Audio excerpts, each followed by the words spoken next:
gracias. Buenos días, buenas tardes. Es un gran gusto estar acá. Quiero agradecer a los organizadores por invitarme a hacer esta presentación.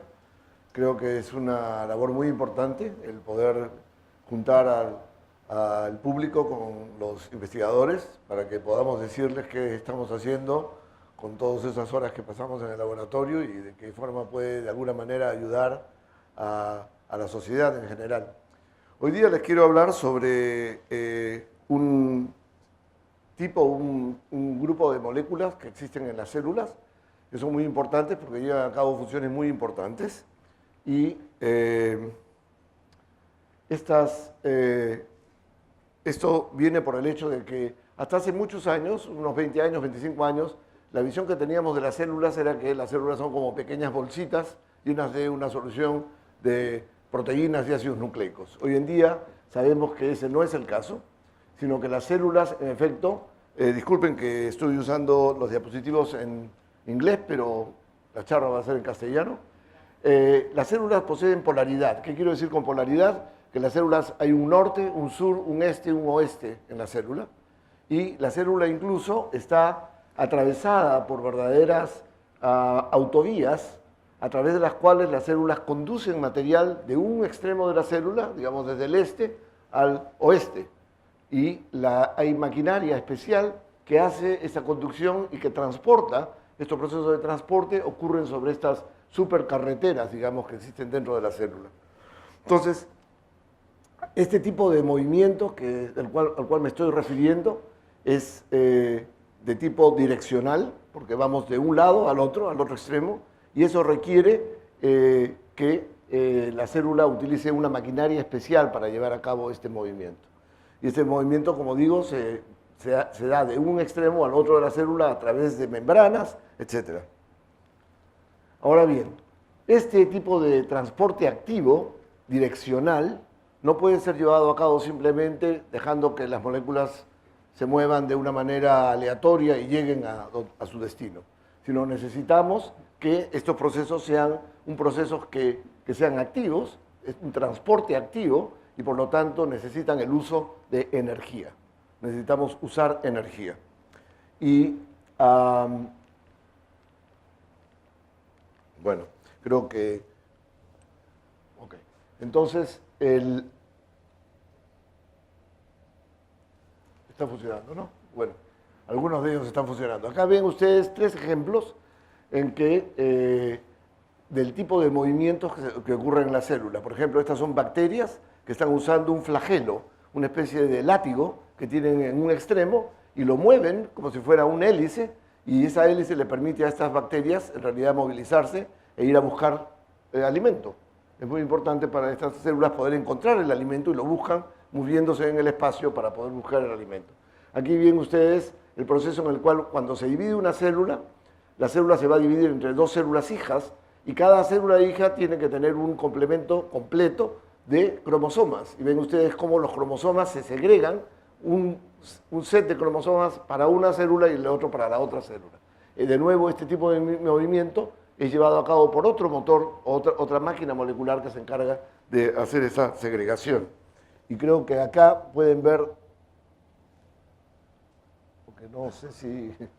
Bueno, una de las películas no está funcionando, pero no importa, vamos a...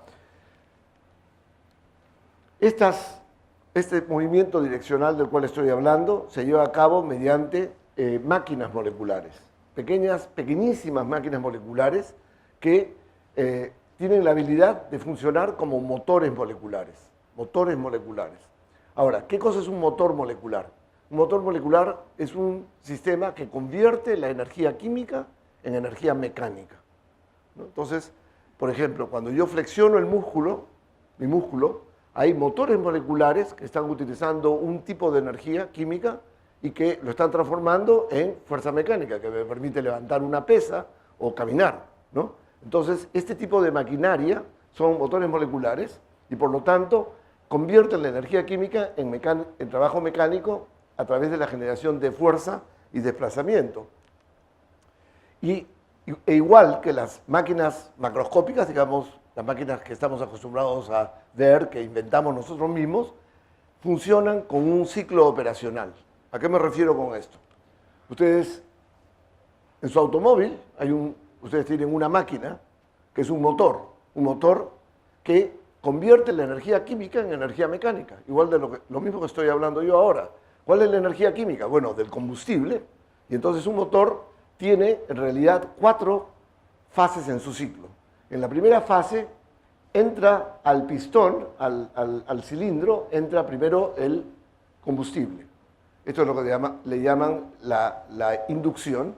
Luego se produce la compresión, se comprime el combustible y luego se produce la explosión, porque esto es lo que se llama un motor de explosión. Un auto tiene un motor de explosión. Entonces se produce la explosión en la que la bujía produce la chispa que quema la gasolina con el oxígeno. Eso produce gases de expansión. Los gases de expansión mueven el cilindro y el cilindro luego se expande y eso es parte del movimiento. Así se ha convertido la energía química en energía mecánica. Y luego regresa para expulsar los productos de la combustión, que son anhídrido carbónico y agua, ¿no? Vapor de agua y anhídrido carbónico. Entonces, este es el ciclo de la máquina de explosión, del motor de su automóvil. Bueno, los motores moleculares también usan un combustible, solo que no usan gasolina. Este combustible es una molécula especializada que se llama ATP, ¿no? Entonces, esta molécula ATP por adenosina trifosfato porque tiene 3 fosfatos. Y acá hay una foto de la molécula. Es una molécula muy especial para la célula porque es la verdadera moneda con la cual se paga la energía en la célula para cualquier proceso celular. Y entonces notan ustedes que hay 3 fosfatos, uno acá, otro acá y otro acá. El último fosfato tiene un enlace, que está pintado de rojo aquí, que tiene alta energía. Entonces lo que la célula hace es rompe este enlace y se libera la energía, ¿no? Esa es la forma como utiliza la energía de esta molécula. En vez de usar gasolina y prenderle una chispa a la gasolina para usar energía, la célula no puede hacer eso, usa esta molécula, rompe el enlace y produce la energía. Entonces, la reacción es esta. El ATP se rompe el enlace y se vuelve ADP más fosfato, un fosfato que se libera, ¿no? Que se libera el tercer fosfato. Y con la producción de una cantidad grande de energía. Y es esta energía la que utiliza la célula para muchos procesos. En particular, para hacer funcionar a estas máquinas moleculares. Ahora, hay unas moléculas, proteínas especializadas que catalizan esta reacción, que hacen que esta reacción sea posible. Y estas moléculas se llaman enzimas, y estas enzimas en particular se llaman ATPasas. ATPasas, ¿qué quiere decir? Son las que rompen el ATP. Esta es la nomenclatura, digamos, que utilizamos, ¿no? Las enzimas que rompen el ATP y producen energía, obtienen energía del ATP.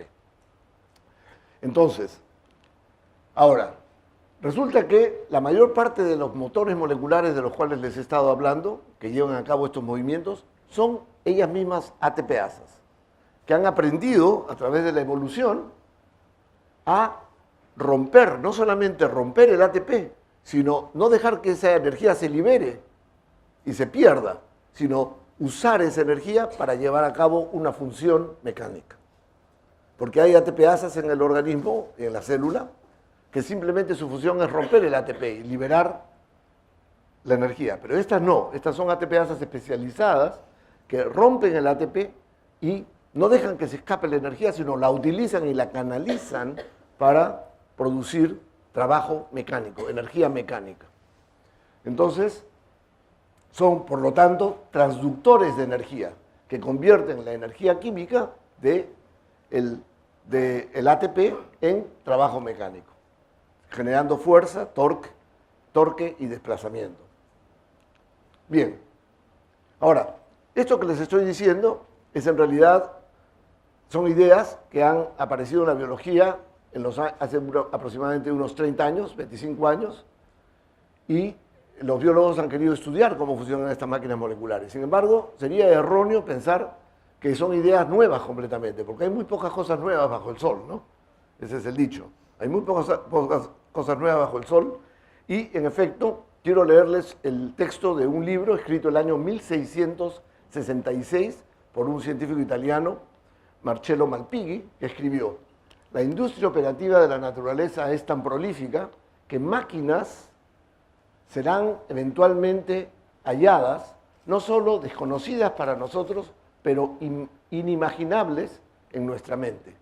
Eso lo escribió Marcello Malpighi en su libro De Viscerum Structura en 1666. Aquí está, este es el libro. Ven ustedes, él era profesor de la Universidad de Bolonia, es considerado el padre de la microscopía anatómica, que la hizo en la Universidad de Bolonia. Y él era aquí está, Marcello Malpighi, y como ven ustedes, por el tiempo en que vivió, era en realidad un coetáneo de Galileo Galilei y un coetáneo de Isaac Newton.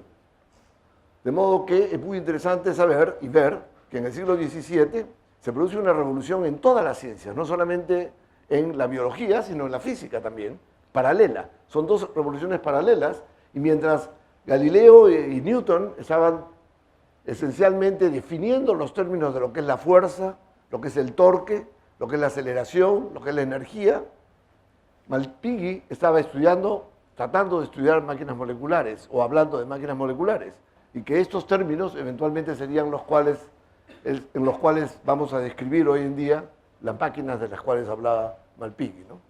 Una cosa más, es interesante que en ambas revoluciones, la revolución de la física y la revolución de la biología, fue justamente el uso de instrumentos que permitían ver más allá que lo que permite el ojo humano, el telescopio en el caso de la física, el microscopio en el caso de los biólogos, que realmente permitió la revolución y trajo a ambas disciplinas la imaginación moderna, ¿no? Bueno, aquí ven ustedes varios motores moleculares que están en acción. Aquí ven ustedes qué pasa cuando ustedes colocan estas células, que se llama Bacillus subtilis, la colocan en condiciones en las cuales las están matando de hambre, no les dan de comer. Y cuando la célula se encuentra que está en estado de inanición, dice, pues no puedo seguir viviendo como una célula, voy a formar una espora. Entonces se produce en vez de producirse un septum en el centro de la célula, que es como se divide una célula normalmente, se produce un septum asimétricamente, y la célula madre tiene que enviar todo su ADN a la espora, para que esa espora contenga el ADN y luego la célula madre desaparece. Esa espora puede vivir cientos de miles de años en estado completo de desecación. Podemos traerlo al desierto de Atacama y pueden estar esas esporas viables por cientos de miles de años. Lo único que tienen que hacer es agregarle un poquito de agua, una gotita de agua, y la célula, esa espora, se convierte nuevamente en una célula. Pero la célula madre tiene que enviar todo su ADN, toda su información genética a la espora, para que la espora después eventualmente tenga la información que necesita para funcionar como una célula. Y hay una maquinaria especializada que bombea el ADN de la madre a la espora, y la bombea a una alta velocidad, altísima velocidad, ¿no? Entonces esto es lo que están viendo ustedes acá, el proceso en el cual el ADN que está en verde está siendo bombeado literalmente a la espora que está acá separada por este septum, ¿no?, del resto de la célula madre. Acá ven ustedes otra maquinaria de la célula, que es lo que se llama la ATP sintetasa, que es en realidad una máquina que da vueltas, gira, y conforme gira sintetiza el ATP, porque alguien tiene que hacer ATP. Indudablemente, no solamente hay que utilizar el ATP, pero ¿qué pasa cuando el ATP se acaba? Hay que volver a producir más ATP. Esta maquinaria produce ATP, ¿no? Entonces, ustedes pueden ver acá cómo unos investigadores japoneses le colocaron este filamento acá con fluorescencia y pudieron ver cómo se mueve el filamento y ver cómo sintetiza el ATP en tiempo real esta molécula. Y acá ven ustedes nuevamente la separación de los cromosomas durante la división celular, que es llevado a cabo por estas moléculas especializadas que caminan sobre estos filamentos, que se llama kinesina, este motor. Entonces, la célula tiene una serie de motores moleculares y la pregunta es, ¿cómo estudiamos estos motores moleculares? Y entonces, Tradicionalmente, el método para estudiar motores, hacer bioquímica, ha sido el método que llamamos de réplica, ¿no? Un método de réplica, que es esto. Ustedes todos recuerdan del tiempo en el colegio, perdón. Aquí. En el colegio, en el experimento de química, tienes una solución de un color, le agregas otra solución sin color y cambia el color, ¿no? Está cambiando el color, lo que estamos siguiendo es una reacción química y luego le agregamos otra solución sin color y de verde pasa a violeta, ¿no? ¿Por qué? Porque estamos viendo a través del color, estamos siguiendo una reacción química. Ahora, ¿qué está pasando acá? Lo que está pasando es que tenemos millones de millones de millones de moléculas en un vaso, le agregamos millones y millones de otras moléculas y estos millones de millones reaccionan entre sí y cambian de color, porque producen una nueva molécula. ¿Está claro? Esa es la forma como se ha hecho la mayor parte de la química y la bioquímica por cientos de años, ¿no? El problema es que este tipo de método, que es el método de la réplica, porque tiene miles, millones de moléculas, no funciona para estudiar estas máquinas moleculares. ¿Por qué? Porque los motores moleculares son entidades dinámicas que están cambiando. Y aunque tratásemos de empezarlos todos al mismo tiempo, para estudiarlos millones de millones al mismo tiempo, hacerlos partir todas al mismo tiempo, ustedes saben que lo que pasa luego es que se produce un desfase entre las diferentes, igual que en los caballos, se produce un desfase. Y entonces, si tú tratas de estudiar todas estas moléculas al mismo tiempo, ya no estás viendo un caballo, sino estás viendo varios caballos separados que no están en sincronismo, en sincronía uno con otro. Entonces, el resultado es que estás promediando el comportamiento de muchos caballos y no viendo el comportamiento de un caballo, que es lo que quieres tratar de entender. ¿Está claro? Ahora, ¿por qué? Porque en vez de tener esto, el promedio te produce esto. Y ya perdemos la información que queríamos obtener. ¿Es cierto? ¿Y por qué? Porque aquí tenemos, por supuesto, vemos los caballos individuales, pero no es esto lo que vemos en el método de réplica. En el método de réplica lo que tienes es un promedio en el tiempo y un promedio en el espacio, de muchas moléculas. En este caso son los caballos los que estamos hablando, pero de muchas moléculas. ¿Por qué? Porque el promedio puede ser muy engañoso. Y para recordarles cuán engañosos pueden ser los promedios, les voy a poner este poema de su poeta, Nicanor Parra, que acaba de fallecer justamente el año 2018, el así llamado el antipoeta, que dice: hay dos panes, usted se come los dos, yo ninguno, consumo promedio, un pan por persona. Entonces, este tipo de engaño que se produce al momento de promediar, también es cierto cuando uno hace ciencia, cuando uno está estudiando moléculas. Entonces no queremos promediar el comportamiento de las moléculas, sino queremos resolver el problema siguiendo una sola molécula, un solo motor a la vez, ¿no? Y aprender todo lo que podamos sobre ese motor, que en este caso, en el caso del ejemplo que puse, sería estudiar cómo corre un caballo o cómo funciona este motor molecular. ¿Está claro? Sí. Bien.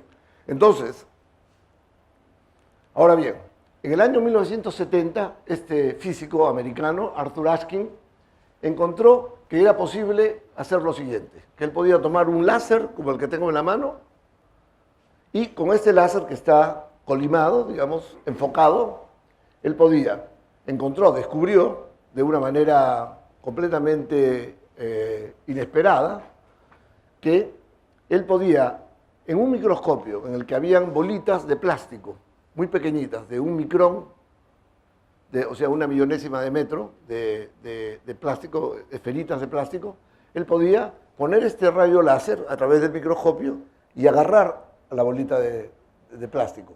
Cuando acercaba el láser a la bolita se quedaba atrapada, era como chupada por el láser y se quedaba en el medio del láser. Y luego, si movía el láser de un lado para otro, la bolita ya estaba atrapada y seguía a todas partes al láser. Entonces, a este fenómeno le puso de nombre pinza óptica, porque era como que uno tenía una pinza que podía agarrar la bolita y moverla donde uno quiere, excepto que en vez de usar una pinza propiamente, lo que estaba usando era un rayo láser, entonces por eso le puso de nombre pinza óptica, ¿no? Entonces, esto nos dio la idea que podríamos en realidad usar pinzas ópticas para manipular moléculas una a la vez. Y hace muchos años ya hicimos un experimento como este que ven a ver acá, ¿no? Colocamos a una molécula de ADN,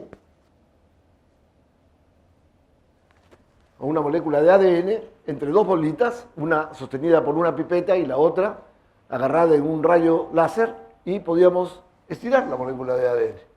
Estirar y estudiar la elasticidad de una sola molécula de ADN, ¿no?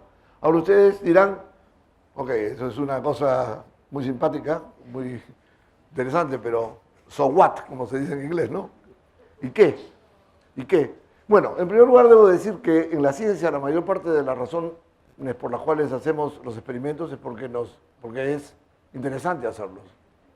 No porque tengan necesariamente un valor posterior. El valor posterior lo va a tener, pero lo hacemos porque es como jugar. Si no estás dispuesto a jugar, entonces no debes tratar de ser científico. Porque nuestra función es justamente jugar, tener un laboratorio para poder jugar y hacer cosas que sean divertidas. Y esto era divertido porque en primer lugar nadie lo había hecho, en segundo lugar encontramos que era posible aplicar fuerzas pequeñísimas, pequeñísimas, y que podíamos medir cómo la elasticidad, o sea, la elasticidad de la molécula, pero con alta precisión, ¿no?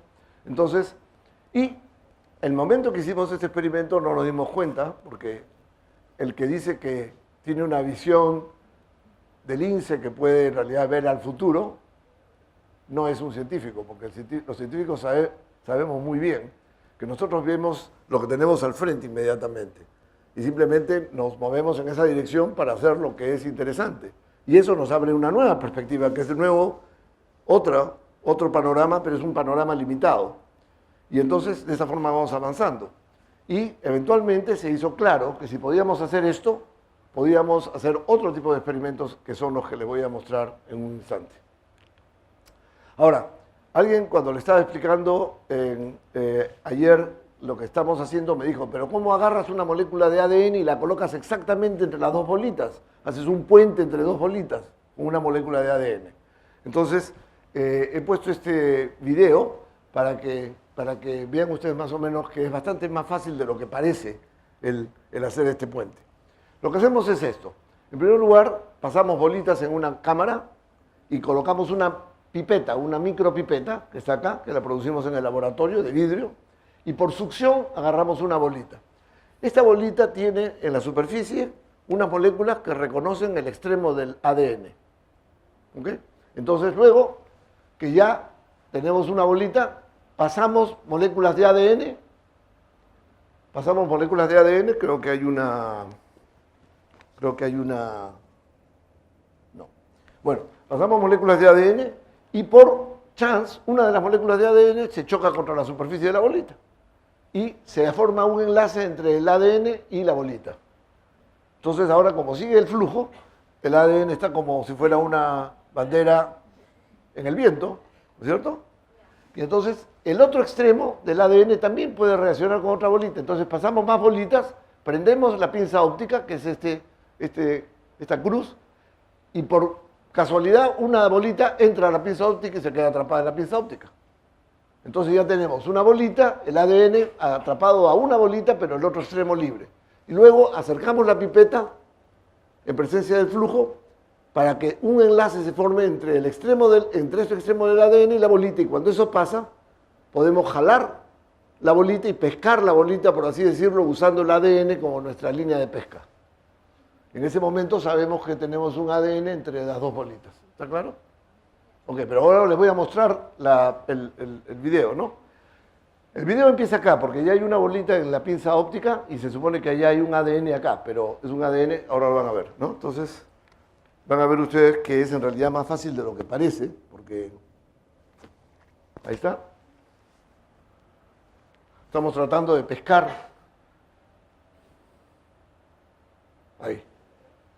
Ya tenemos una molécula y apareció otra y hay otra más. O sea que tenemos bolita ADN, bolita ADN, bolita. O sea que ven ustedes que en unos pocos segundos pueden ustedes generar la geometría que se necesita para hacer el experimento. Entonces, con la pinza óptica, que está representada acá como un rayo de luz que está colimado, ¿no? Podemos, por ejemplo, agarrar a un motor molecular, que es este hombrecito verde, y luego pegarlo a través de una molécula a una bolita que está atrapada en la pinza molecular. Y entonces el motor quiere caminar, ¿no es cierto? Pero nosotros tenemos agarrado al motor con la bolita, y entonces en ese juego de que el motor quiere caminar, este es un solo motor, una sola molécula, y nosotros que le estamos tirando hacia atrás, en ese proceso podemos aprender muchas cosas sobre cómo funciona el motor molecular. Esa es la idea de los experimentos. Entonces, la célula tiene miles de diferentes tipos de motores moleculares, y uno de ellos, un grupo de estos motores, son motores que tienen la forma de un anillo. Motores en anillo, lo vamos a llamar. El anillo está formado por 5 ATPasas o 6 ATPasas, a veces 7 ATPasas.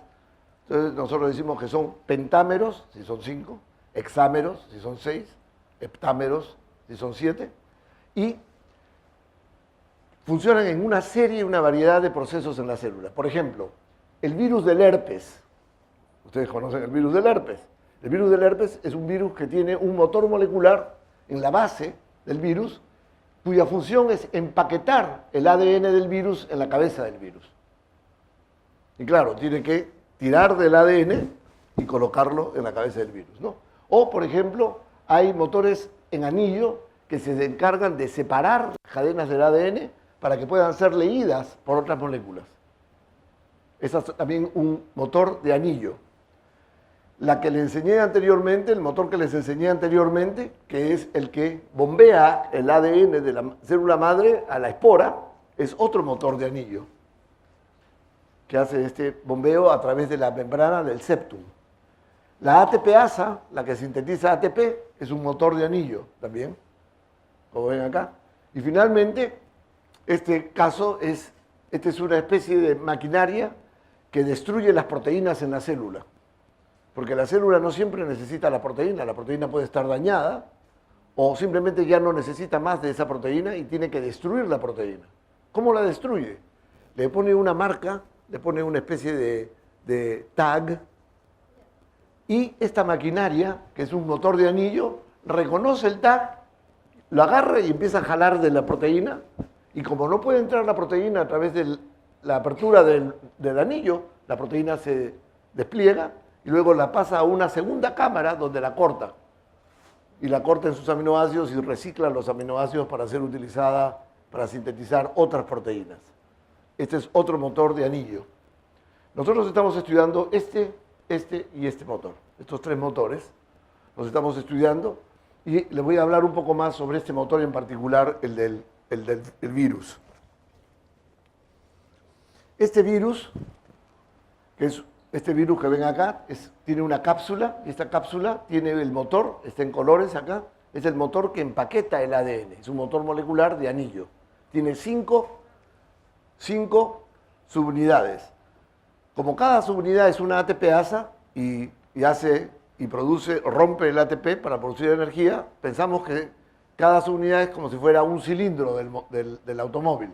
Entonces es un motor de 5 cilindros. ¿Correcto? 5 ATPasas, 5 cilindros. ¿Ok?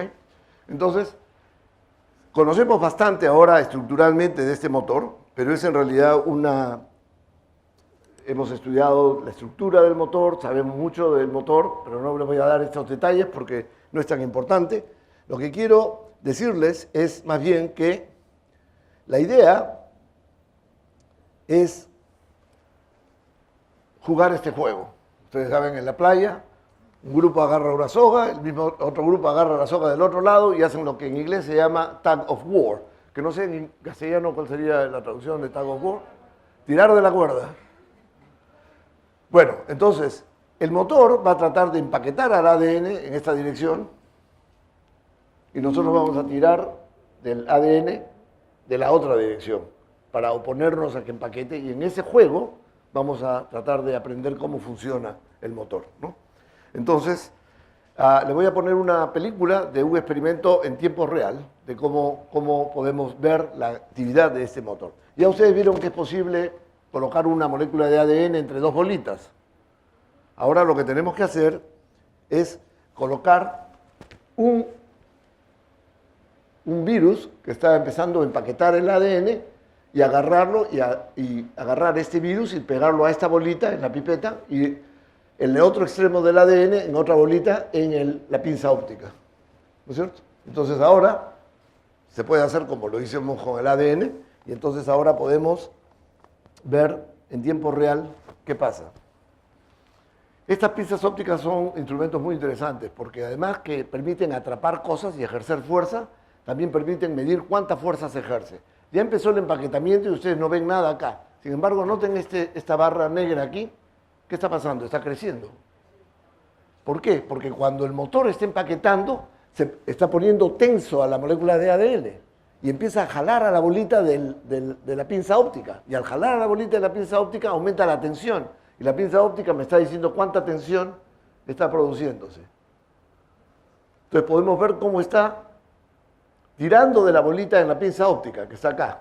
Y van a ver ustedes que cuando termine el video, la bolita del centro, que no parecía que se había movido, va a regresar al centro. Ahí, ¿la vieron? Saltó de regreso. El motor está empaquetando al ADN y está moviendo la bolita fuera de la pinza óptica. Pero la pinza óptica, al ver que se mueve la bolita, nos dice, está produciendo tanta fuerza. Y la fuerza va aumentando, ¿no? La tensión aumenta. Bueno, por supuesto, cuando el empaquetamiento procede, lo que pasa es que el ADN se va haciendo cada vez más corto. Entonces las dos bolitas se van acercando, naturalmente, durante el empaquetamiento.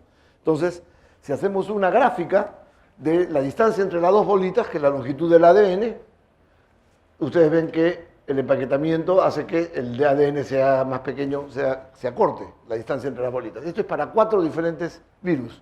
Tenemos 4 diferentes virus que los hemos puesto de 4 colores distintos para distinguirlos, pero ven ustedes que es clarísimo que se puede seguir el empaquetamiento del virus por este motor, del ADN del virus por este motor, perfectamente, ¿no? A nivel de molécula individual, de una sola molécula. Es un solo virus empaquetando su molécula de ADN. Entonces, bueno, ya lo podemos estudiar. Entonces, ¿qué cosa aprendemos? Encontramos que podemos tirar del ADN tan fuerte que eventualmente el motor ya no puede empaquetar más. ¿Cuándo pasa eso? ¿A qué fuerza?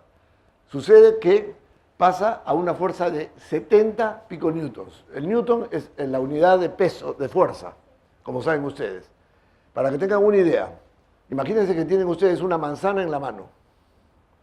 La manzana pesa 1 newton.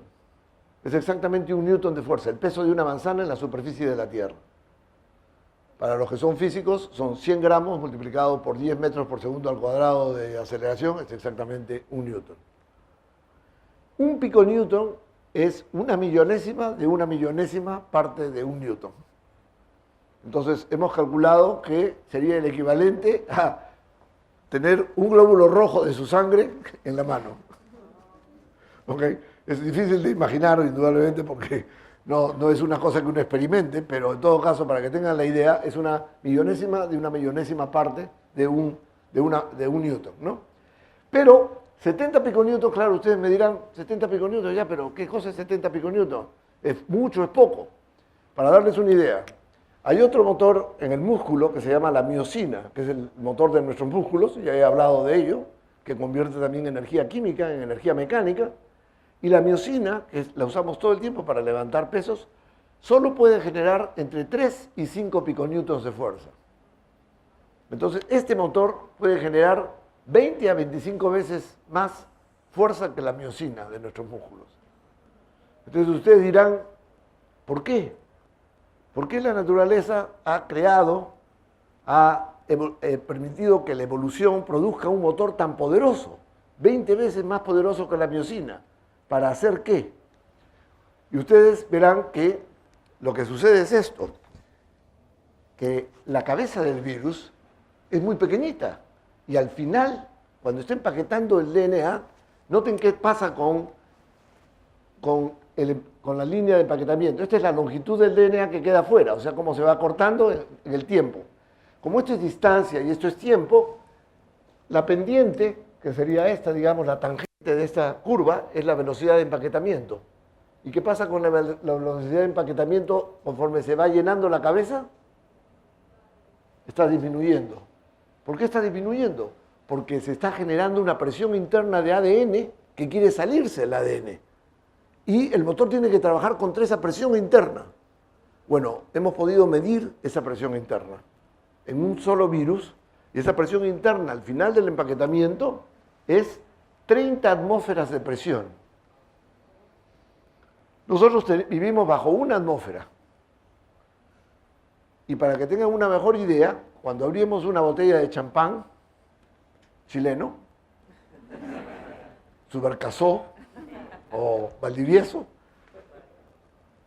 el corcho sale con una presión de 5 atmósferas, por regulación internacional. Si ustedes quieren vender internacionalmente un champán o un cava o un espumante, tiene que tener 5 atmósferas de anhídrido carbónico disuelto en el... Entonces el corcho, cuando abren el corcho, sale a 5 atmósferas de presión. El ADN al final del empaquetamiento en la cabeza del virus está a 6 veces esa presión. ¿Por qué? Por la siguiente razón. Que cuando se termina de empaquetar el virus, se coloca su cola, la cola del virus, la célula se rompe, que ha sido infectada por el virus, y los virus van a invadir las otras células. Acá ven una micrografía electrónica de uno de estos virus invadiendo una nueva célula. Pero lo que tiene que hacer este virus no es entrar a la célula en este caso, sino introducir su ADN, para que el ADN se encargue de tomar completamente la genética de la célula. Pero ¿cómo la introduce? No tiene ATP fuera del... Acá no hay ATP, esto es fuera de la célula, este es el interior de la célula. Entonces, la estrategia es esta, convertir la energía química de la hidrólisis, de la ruptura del ATP, en energía mecánica potencial, apretando y comprimiendo el ADN como si fuera un resorte, y mantenerlo ahí como energía potencial. Y cuando llega el virus y se coloca frente a la nueva célula, se abre la compuerta y el ADN entra a una presión de 30 atmósferas a la célula. Entonces, ven ustedes que estudiando cómo se comportan estos motores a nivel individual, podemos entender muchas cosas de cómo es que la evolución ha resuelto problemas para hacer que estos sistemas biológicos funcionen y lleven a cabo sus operaciones, ¿no? Sabiendo que este motor puede generar hasta 70 piconewtons de fuerza, podemos calcular la eficiencia termodinámica del motor, energética del motor. ¿Cuál es la eficiencia energética de un motor de combustión como el automóvil? 18%, 15%, 19%, es la típica eficiencia termodinámica de un automóvil. Estos motores, este motor en particular, lo podemos calcular, ahí está el cálculo, no importa el cálculo mismo, sino importa esto. La eficiencia termodinámica de este motor es 63-65%. Y hay otros motores moleculares que tienen eficiencias del 75, 80, 85% en la célula. Y la pregunta es, ¿por qué? ¿Cómo es que adquieren esta increíble eficiencia que no podemos producir nosotros en nuestras máquinas macroscópicas, en las máquinas que construimos, ¿no?, en la vida real? Entonces, acá hay otro ejemplo de cómo el estudio de este tipo de maquinaria a nivel individual puede darnos alguna lección, puede enseñarnos algo de cómo hacer para que nuestras máquinas, las que construimos, los automóviles que construimos, los motores que construimos, sean energéticamente más útiles, más eficientes, ¿no? Bueno, ahora voy a... Entonces, claro, no hay comparación entre este motor y este motor, ¿no? Este motor es muy, muy ineficiente. Ahora, voy a recordarles un poco sobre la molécula de ADN, porque la molécula de ADN, porque la voy a necesitar hacer un punto o dos. Entonces, ustedes saben que la molécula de ADN es una doble hélice, fue descubierta por Watson y Crick en 1953, o propuesta más que descubierta, propuesta por Watson y Crick, y estaban correctos. Es una doble hélice y tiene una cadena de fosfatos doble, en las partes externas de la molécula, y en la parte interna tiene estas bases que son adenina, ¿no? A, T, G, C, ustedes conocen, esta es la descripción más simple, digamos, de la molécula, que están perpendiculares al eje de la doble hélice, ¿no? Este es un par de bases, este es otro par de bases, este es otro par de bases, etc. Ahora, esta molécula tiene una periodicidad de 10.4 pares de bases. ¿Qué significa periodicidad de 10.4 pares de bases? Que cuando la hélice completa una vuelta de 360 grados, perfecta, o sea, un ciclo completo, o sea, de este punto, vamos a decir, de este punto a este punto, van a haber 10.4 pares de bases, ¿no? Hay 10.4 pares de estas bases. Esa es su periodicidad. Bien, y acá están los fosfatos, ¿no? Entonces vamos a tener eso en mente porque va a ser útil para lo que les voy a decir. Lo que les enseñé fueron experimentos que hicimos hace varios años, cuando no teníamos pinzas ópticas muy sofisticadas. Ahora tenemos auténticamente las pinzas más sensibles y de mejor resolución del mundo en este momento en el laboratorio. Y entonces podemos usar dos pinzas ópticas para agarrar un bacterio, un virus, como ven ustedes, y hacer el experimento de empaquetamiento. Entonces van a ver ustedes el tipo de experimento que podemos ver, que podemos hacer ahora. Agregamos ATP, aquí está el ADN, aquí está la cabeza y el motor, y agregamos ATP, y en cuanto agregamos ATP empieza a... Y ustedes ven aquí cómo se va... Estos son datos reales, ¿no? Pero tenemos suficiente resolución para ver cómo está hecho este... Y vemos que es pausa, empaquetamiento, pausa, empaquetamiento, pausa, empaquetamiento. No es continuo, sino que hay una pausa y luego empaquetamiento, una pausa y luego empaquetamiento, etcétera, etcétera, ¿no? Entonces, tenemos suficiente resolución para ver, ¿no ven? Aquí están ustedes, ven, pausa, empaquetamiento. Muchas de estas trayectorias que hemos obtenido es pausa, empaquetamiento, pausa, empaquetamiento, pausa, empaquetamiento, siempre igual. La distancia entre estas líneas, estas dos líneas, son 10 pares de bases. 10 pares de bases de ADN. Entonces, el motor se detiene por un rato y luego empaqueta 10 pares de bases. Y luego se detiene de nuevo y empaqueta 10 pares de bases. Y se detiene de nuevo y empaqueta 10 pares de bases. Y así, sucesivamente. ¿Ya? Ahora, solo para que vean ustedes cómo se hacen este tipo de experimentos en un laboratorio. Mis estudiantes dijeron, vamos a disminuir la cantidad, la concentración del ADN, o vamos a disminuir la concentración del ATP en la solución. Vamos a matar de hambre al motor. Entonces, noten lo que pasa. Cuando la concentración de ATP es muy alta, hay una pausa muy cortita y 10 pares de bases. Pausa muy cortita, 10 pares de bases. Y así, ¿no?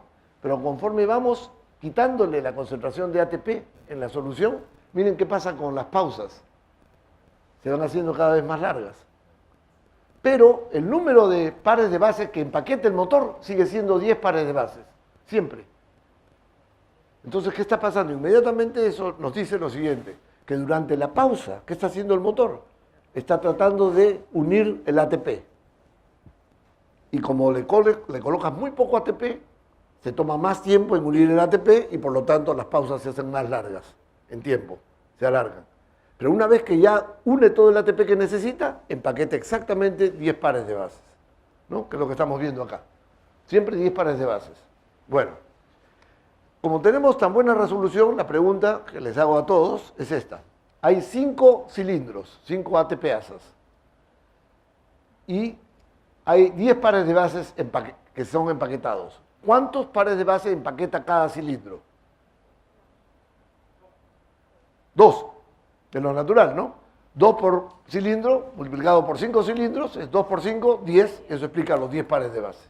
Eso fue lo que nosotros esperábamos, pero la naturaleza es siempre más interesante de lo que uno se imagina. Y en vez, encontramos que no, empaquetan los pares individuales, cada uno de estos 10 pares de base están hechos de 4 substeps, subpasos de 2.5 pares de bases. No 2, sino 2.5. 4 multiplicado por 2.5, 10. ¿Y qué pasó con el quinto cilindro?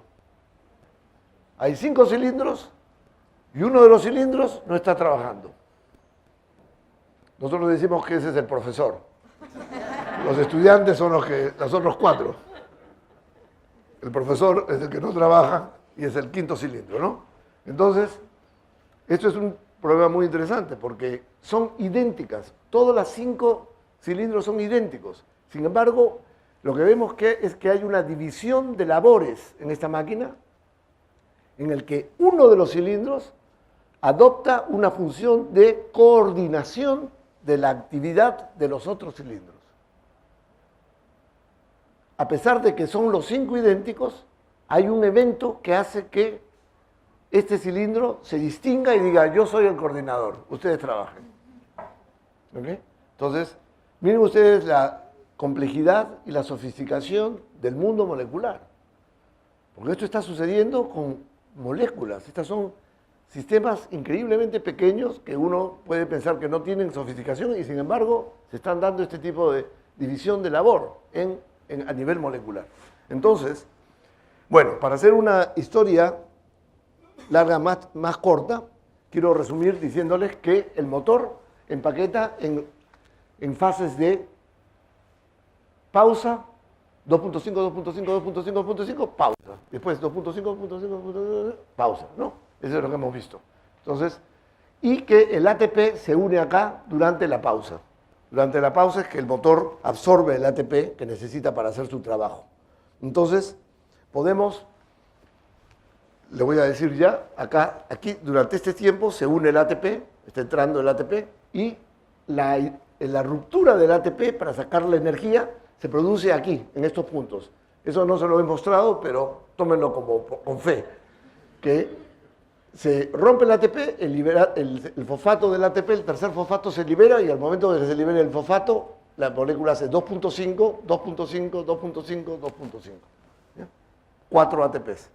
Y una de las ATPasas no trabaja. Entonces, ¿qué cosa hace que una de las ATPasas no trabaje, que sea distinta? Entonces les voy a resumir la historia, porque es una historia muy larga para contarla acá, pero básicamente lo que sucede es esto. Cuando el motor empaqueta el ADN, está mirando los fosfatos del ADN.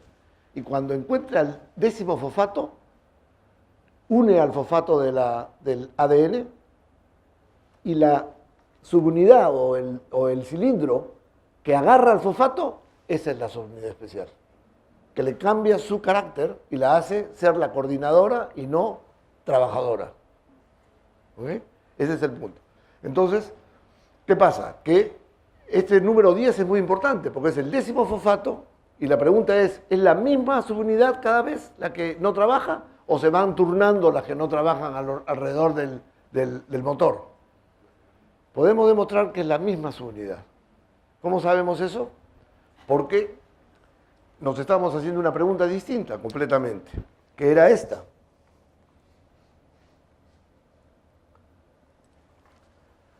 ¿El motor solo tira del ADN o tira y le da vuelta al ADN, rota al ADN? O sea, ¿solamente este motor es capaz de generar fuerza o es capaz de generar fuerza y torque al mismo tiempo? Y resulta que podemos responder esa pregunta haciendo este experimento, en el cual volvemos a hacer la pipeta, la bolita en la pinza óptica, y ahora le colocamos en el ADN al costado una bolita más pequeñita. Y vemos cómo se comporta esta bolita cuando se produce el empaquetamiento. Si la bolita rota, es porque el ADN está siendo rotado, y si no rota, pues no está siendo rotado, ¿no? Entonces, vamos a ver acá una película de lo que vemos.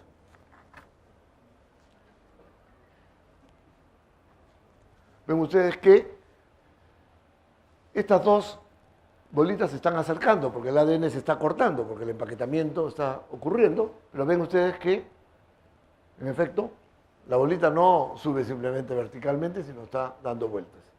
Entonces, se produce, al empaquetar, está rotando el ADN. Ahora, ¿cuánto lo rota? Lo rota exactamente 14 grados cada 10 pares de bases. Y ahora, ¿cómo interpretamos esto? ¿Se acuerdan ustedes que yo le dije que la periodicidad del ADN era 10.4 pares de bases? pero el motor empaqueta 10 pares de bases, no 10.4 pares de bases. Si el motor empaquetara, subjuntivo, si el motor empaquetara 10.4 pares de bases y esta subunidad o este cilindro agarró el fosfato, después de 10.4 pares de bases, esta misma subunidad agarra también el fosfato, porque es exactamente que va a encontrar un fosfato después de 10.4 pares de bases. Pero el motor no empaqueta 10.4 pares de bases, empaqueta solo 10 pares de bases. Lo cual significa que cuando entran los 10 pares de bases, el fosfato no está donde debiera estar para que la subunidad lo agarre. De nuevo, la misma subunidad. En efecto, está a 14 grados de distancia. Y entonces el motor tiene que rotar al ADN 14 grados para agarrar, para que la misma subunidad agarre el fosfato cada vez. Entonces, la misma subunidad, el contacto con el fosfato le cambia el carácter a la subunidad y la hace la coordinadora de toda la operación del motor, y el motor tiene que rotar al ADN para que esa misma subunidad agarre el fosfato cada 10 pares de bases. Eso es cómo funciona el motor. Entonces, les voy a mostrar una película que sumariza todo lo que hemos aprendido del motor y que hay algunas cosas que no las he dicho en particular, pero van a ver ustedes, aquí está. Al final del ciclo está lleno de ADP, pero la subunidad especial libera su ADP, unión de ATP produce liberación de ADP en la siguiente, unión de ATP produce, esto pasa durante la pausa, ¿sí? No hay empaquetamiento. Termina de unirse el ATP, las 5 unen ATP, la subunidad especial hidroliza su ATP y le dice, empiecen. 2.5 pares de bases, 2.5 pares de bases, 2.5 pares de bases, 2.5 pares de bases. ¿Dónde está mi fosfato? Rota el ADN por 14 grados y eso libera al ADP y luego nuevamente el ciclo se reproduce. Ven ustedes, esta es la maquinaria que empaqueta el virus, y si podemos entender cómo funciona un virus como un motor como podemos pensar en desarrollar drogas que permitan bloquear el empaquetamiento del material genético del virus, por ejemplo, como el herpes, o el virus como la polio, o el virus como las paperas, que también utilizan motores moleculares para empaquetar su ADN. Entonces, una vez más ven ustedes que en realidad es una verdadera danza, una verdadera sincronía que está ocurriendo, en el que una de las subunidades funciona de una manera como coordinador y que les dice a las otras subunidades qué hacer. Y esta coreografía es organizada toda a nivel molecular y ha evolucionado de una manera natural sin que nadie lo haya inventado. Ha evolucionado, ha emergido así en la evolución. Entonces voy a terminar diciendo nada más y agradeciendo a la gente que hizo el trabajo a lo largo de muchos años.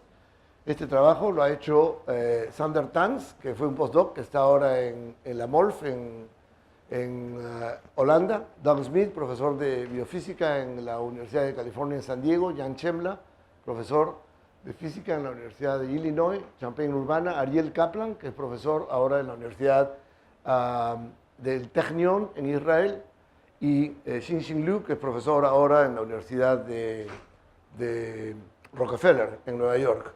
Y luego el trabajo fue hecho también por estudiantes graduados, Ati y Jeff y George están en Harvard haciendo un postdoctorado. Craig está terminando su postdoctorado también en UCLA y Sara Tafoya está terminando su doctorado conmigo ahora. Shelley Grimes y Paul Jardine son colaboradores, biólogos, que fueron los que nos dijeron, ¿por qué no estudiamos el virus? Y yo dije, bueno, vamos a estudiar el virus, y hemos tenido nos lo hemos pasado muy bien estudiando el virus realmente. Bueno, les agradezco mucho su atención.